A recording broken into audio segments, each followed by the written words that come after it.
Here we go. However you want to start, yeah. Welcome to the Real Santa Fe podcast. This time with Bunny and Johanna. How are you? I'm good. I'm excited to be your first guest.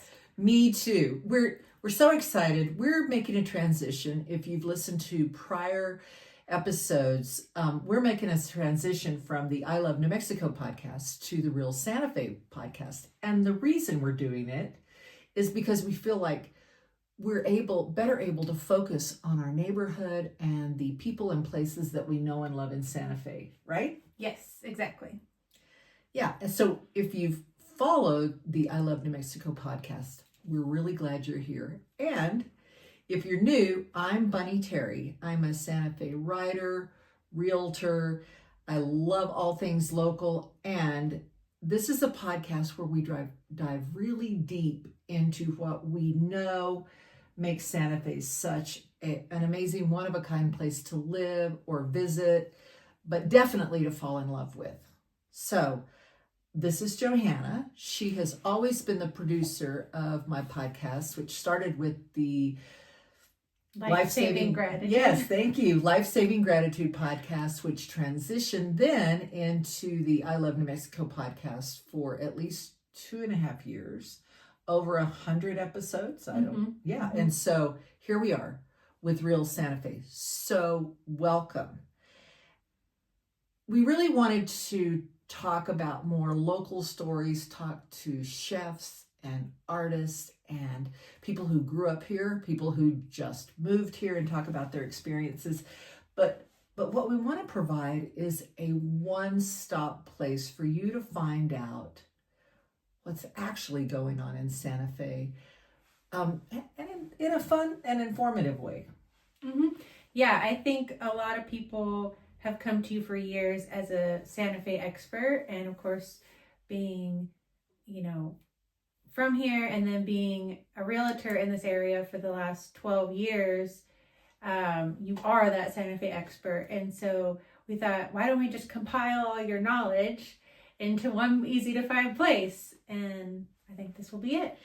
Well, and I would say there are people who think I'm an expert. I think I'm a real expert at curiosity, because we really want to know what makes people tick and what they find most interesting. So we're here for the locals, for the dreamers, and for the soon-to-be neighbors, we hope. I like that. Yes. I like that one. Yeah, I do too. So we're just going to dive right in with our list of our favorite places to go, our favorite places to do, and then we'll talk a little bit at the end about the guests that we hope to have coming on soon. So listen up, we may name you. But Johanna, tell folks, first of all, where we work and where they can find us if they're visiting and they have questions about what we're talking about. Sure. Okay. So we're part of the Bunny Terry Group, a real estate team here in Santa Fe, and our office is at 211 East Palace. We always tell people it's next to the gallery that has the dragon on the top, or across the street from the Drury. So we're right on the plaza.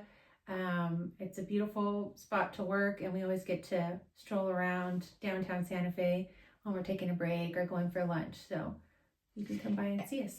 And I want to correct you just a tiny bit, because we're not right on the plaza, but we're a block and a half east. It feels like we're on the plaza because we spend so much time there. Yeah.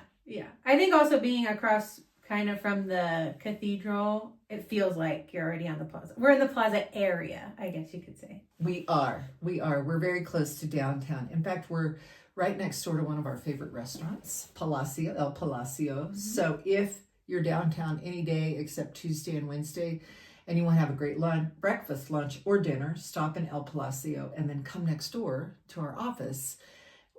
It's a little white house with a great courtyard, and say hello. Yes. So tell people, let me think about this. So we're at the office and you're thinking about lunch, which is probably similar to a lot of people who are walking around downtown who have never visited here, and they're thinking about lunch. Mm-hmm. Name 3 places that you would go, your go-tos. Okay. Well, you already said El Palacio, which is easy, quick, and delicious. It's right next door. So if I'm there, I'm either going to get a Frito pie, enchiladas, or their Reuben's really good.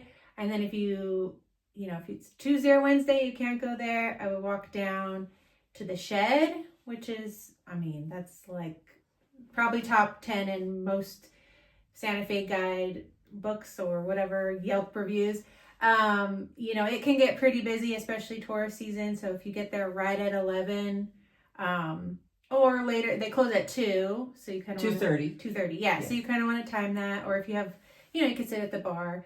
My other place when I want something really quick, I'm going to name 4. My other place is I always go to the burrito company because you order at the counter. You can get it to go. I can walk. It's like 2 blocks from us around the corner, and delicious burritos. I love their carne asada. And then, of course, I would go to the Plaza Cafe as my other option. Well, and for lunch or breakfast, these places are relatively inexpensive. I'm going to be really, really honest. I didn't go to the Shed for the longest time because it's where everybody from out of town loves to go. And I just kept thinking, man, I bet their stuff has gotten so expensive. Mm-hmm. You can go to the Shed. I can go to the Shed by myself if I'm in a hurry and sit down and have like a carne adobada lunch, which is one of my favorites. The other thing is that amazing house corn chowder that they do. You always get garlic bread, by the way. But I can have lunch at the Shed for less than $12. Yeah, it's pretty good, and they have good appetizer options too if you don't want to get a big meal. And so for me, I would go to every one of the places that you named. The other things I really like to do if I'm thinking about not necessarily a quick lunch, but one where I need to take a client or somebody that I'm cultivating for the nonprofits that I work on. One place that people may not think about, but has amazing food is the restaurant in the La Fonda. I think that's always a really nice choice. And you can also walk up the street to Julia at La Posada. And I'm going to tell you, I think they're open every single day, but I've had a couple of lunches there. It's not crowded, it's quick, and the food is delicious. Mm-hmm. We usually hit up Santa Cafe too if we're having kind of a fancier lunch or a business lunch. That's right, but be sure you make a reservation because they're sort of the go-to business lunch place in Santa Fe. Mm-hmm. In the spring and the summer and the fall, eating on the patio is way cool at Santa Cafe. So those are kind of our lunch thoughts. We talked a little bit about breakfast, but I want to say, don't miss breakfast at Tia Sophia. Mm-hmm. If you're downtown, Tia Sophia has been in business, I think, since the 60s, 70s. See, I'm not an expert after all. I'm still learning. The other choice that we really like is Pantry Rio. You love that place. Oh, right? Yeah, I do. I think so. There's 3 pantry locations: the OG, Dose, which is kind of closer to where you live, and then Rio, which is also right off the plaza. I don't know why they even though they're the same, they're all a little bit different, and I really like the servers at Rio. They know me there. They know my family, and their food's really good, and their outdoor space is great because you sit and you're watching people walk down to the plaza, and it's a good spot. Yeah, I think those are all great choices for breakfast. Next time we're going to talk about places that are sort of unexpected. Maybe we'll be able to pull in somebody from Meal. I want to talk about places that you don't think of as Santa Fe food, but they're really, really delicious. Meal, Dolina, places like that, Clafouti. Mm-hmm. So we've covered breakfast and lunch, but can we talk now about happy hour and dinner? Oh, sure, of course. That's an easy one for me. I am a huge fan of the new Market Steer restaurant. I say new, I think we're now at over a year there, but the owners and the chef and the person out front, those are our friends and clients. Mm-hmm. And they brought back happy hour in Santa Fe. And so Mhm. if you're there at 4 o'clock, they're closed on Sundays, but any day but Sunday, if you're in front of Market Steer on Washington Street at 4 o'clock, you're going to see a crowd gathered, and that's because they always fill up for happy hour. Yep. And there's a happy hour menu. There are less expensive drinks to be had during happy hour. So from 4 to 5:30, hit Market Steer for happy hour. But you've got other places you love to go and have a cocktail in the afternoon. I mean, I've tried most places. Another good place that's right next door to Market Steer is Los Poblanos, which it's a small little bar, and they don't really have a ton of food. They have some snacks, but it's a good spot for a drink. And then probably I can't even number it, but my other top 10 place is to Coyote Cantina would be the place I would want to go for a drink, and I'm all about the vibes. So, they have music there, and it's a kind of rooftop, and it's, even though it's outdoors, it's open all year long because they'll have heaters and close it the sides. I mean, not necessarily for happy hour prices, but for great drinks, I always like to go to Del Charo. I think they have the best margarita in town. And they're inexpensive. Yeah, I mean, and you always get the sidecar. So, and the places that we're talking about, if you're visiting here, you're going to think, well, Santa Fe is such a tourist town. I'd really like to go someplace that isn't touristy. But all of these places are frequented by loyals. I mean, at the bar at Del Charo, you're likely to see people that I've been seeing there for the last 12 years.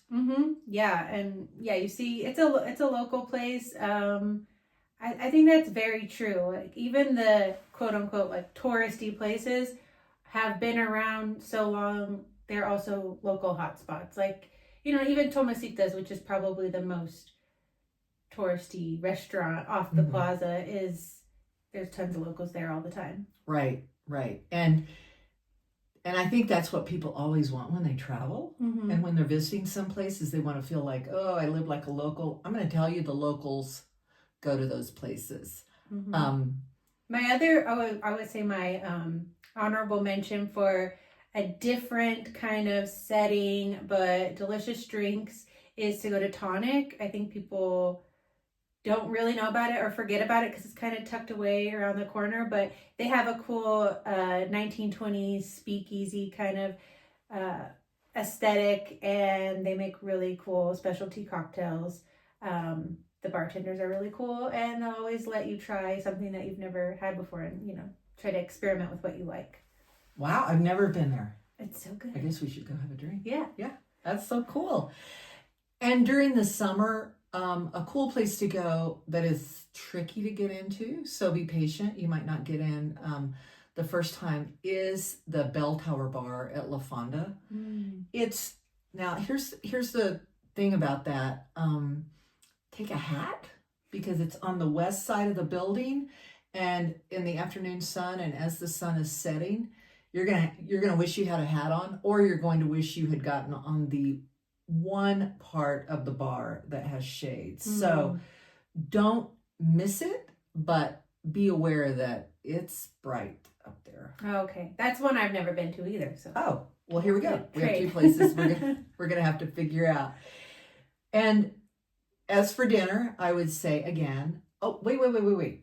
I forgot to mention Palace Prime, which I hear. Yeah. So we're gonna have to go together, because I hear that Palace Prime is now one of the hottest happy hour places in town. Yeah, they've revamped. I've seen a lot of new advertising and information about how they're kind of changing things there.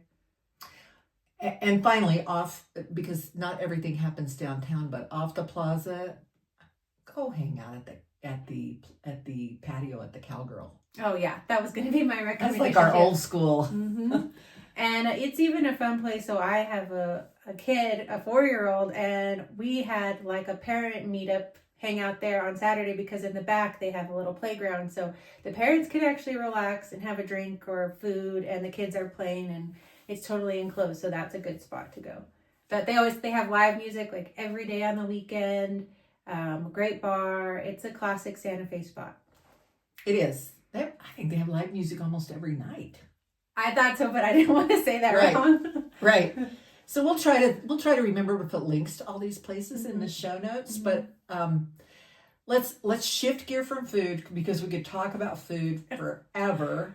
But you let people know how you spend your Saturdays. You live here, but what do you do? And you have a 4-year-old, and you hang out with a lot of other young families. Talk about what you do on Saturdays. Sure. So I mean, it kind of depends on obviously the weather, and there's different events going on all the time in Santa Fe depending on the time of year. So if it's a Saturday and we get up in time, I would probably hit up the farmer's market for an excuse to go downtown and either get some fresh green chili or roasted corn or sunflowers, depending on what time of year it is, because the farmer's market's open all year long. And then we might go to lunch, again, food. We might go to Cowgirl, like we mentioned, or to Restoration Pizza, which is right there on the rail yard, which is also where the farmer's market is.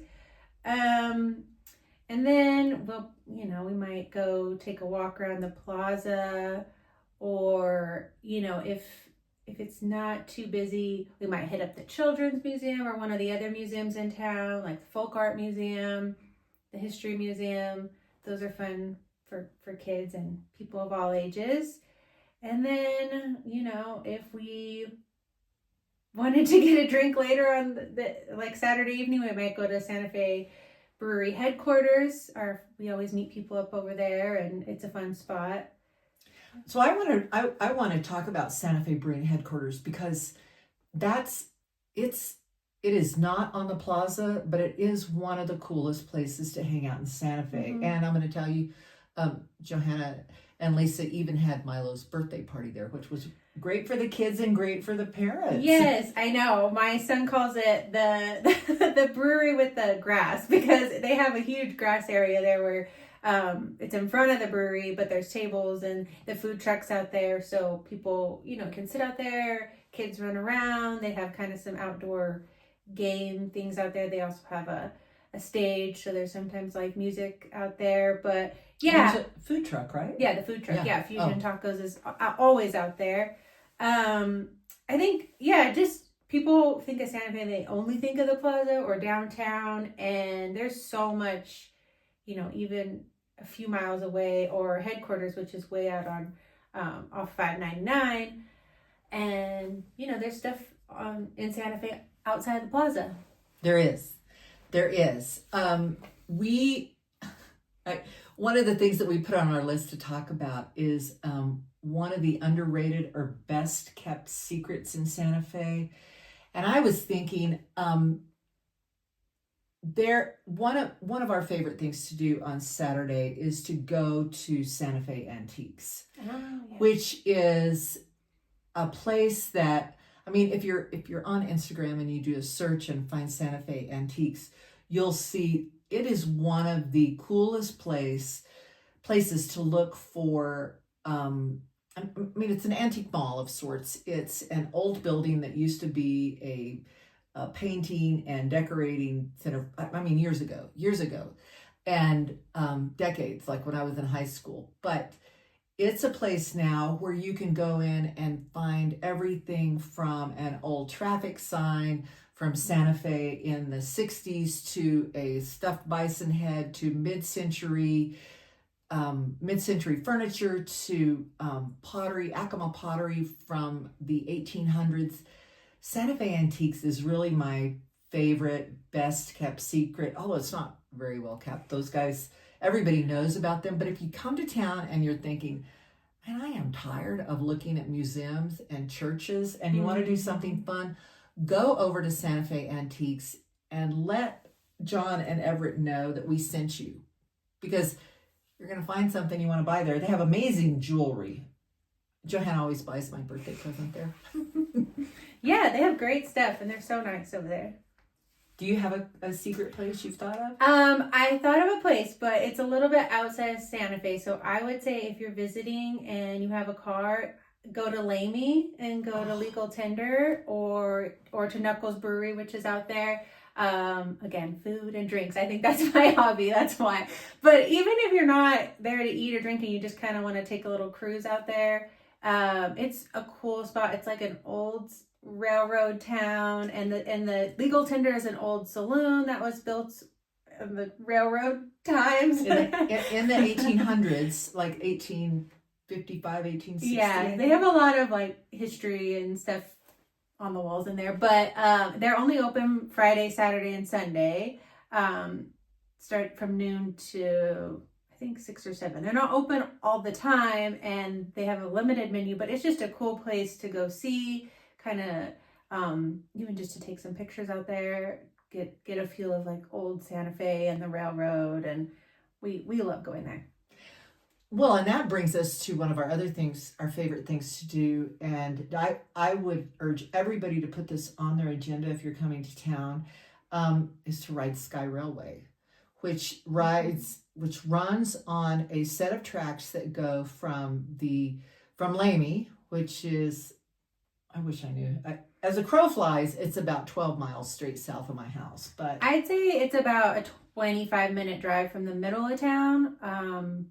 But it's quick. You're on the highway most of the way. Yeah. So Sky Railway is a train that runs on the tracks that go from Lamy down to the Santa Fe rail yard. And in fact, those tracks run behind our house. And those tracks have been here since the railroad came to Lamy. You know, there's the story that I've always heard that Santa Fe got to choose whether they wanted the railroad to come through Santa Fe or if it was going to go through Lamy, and Santa Fe was like, man, we'll just have a spur that runs into town. Well, this is that spur. And in fact, my husband, who's much better at the history piece than I am, says that Billy the Kid rode into town when he was going to be tried here in the 1860s on that spur that Sky Railway now runs on. So Sky Railway is a steam engine train, a diesel steam engine train that you're going to love.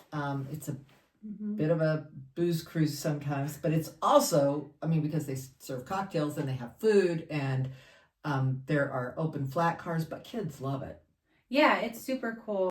While we're talking about Santa Fe, you got to talk about what you're going to do here in terms of shopping. And there's some other hidden, for me, something that people don't tend to think about when they come to visit is going to consignment stores. And of course, my favorite is Double Take. Mm-hmm. Downtown, my favorite place to shop. My favorite places to shop are Golaire. Oh, there's so many. There's Golaire for shoes. There's Chocolate and Cashmere for chocolate and cashmere. Yeah. There's even one of my favorite places that I always send visitors to is the Christmas shop because it's open year round. Mm-hmm. If I'm going to shop, it's a little bit different. You shop everywhere too, but my taste might be a little bit different. So if I'm going to shop anywhere in Santa Fe that's local, I'm going to go to FS2 in the rail yard. I go there. I follow their Instagram, and anytime anything new drops, I go there and get it. So I can go in that store and be like, I already have that, I already have that, I already have that. So I'll go to FS2. I also go to Santa Fe Trail Outfitters, just to see what new stuff they have there. Anything with the Zia symbol on it, I'm probably going to buy it. I know, kind of basic New Mexican like that. I also we shop a lot at High Noon if we want to get something kind of different, that's unique, because everything they have there is one of a kind. The owner makes their shirts, hats, sweaters, just like one-offs, and she never prints them again. So that one's really cool. I'd love to have her as a guest sometime, the owner. She's really cool. I have never been there. Yeah, it's cool. Yeah. And again, having a 4-year-old, I'm always going to go shop at Dudelet's, maybe on a Saturday or the weekend to get gifts. It's a toy store technically, but they have stuff for everybody there. I shopped at Dudelet's for Johanna when she was little. So yeah. There you go. So that is a really quick run through some of the things that we think you shouldn't miss if you're coming to Santa Fe. There are, we'll talk at other times about all the museums and all the churches and all the hikes and different things that other people have done. what we want is for people to get that Santa Fe is not just a stuffy, historic place to visit. It's fun. It has great food, has great shopping, and there's a lot to do. I guess no first podcast about the real Santa Fe would be complete unless we talk about Meow Wolf.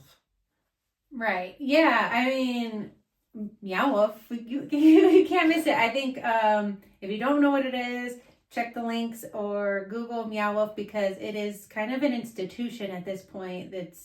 But the original Meow Wolf is here in Santa Fe. Now they have one in Vegas, Colorado, Dallas. They're getting very popular, but the original one is here, and it's so cool. It's an interactive art exhibit that you walk through, and every section is different, kind of like psychedelic or like space theme. Like it's really cool. That's why I always tell people, you just got to go to the website and look at it, because you can't. I just think words can't describe how it is. I will say, and I've said this before, that we went to Meow Wolf at one point when I think Jake, my grandson, was like 6 years old, and we took my husband, who was, 60 years older than that, and they both had a great time. So Meow Wolf is really an ageless encounter. I don't know of a better way to describe it, but go to the website and look up Meow Wolf and get tickets. Yeah, I mean, that's why we have to make this a podcast, because there's just so many things to talk about Santa Fe. We just kind of did a broad overview of some of our favorite things, but we'll dig deeper and have guests talk about their favorite things. So I think one of the guests that I really want to have is our friend from Santa Fam.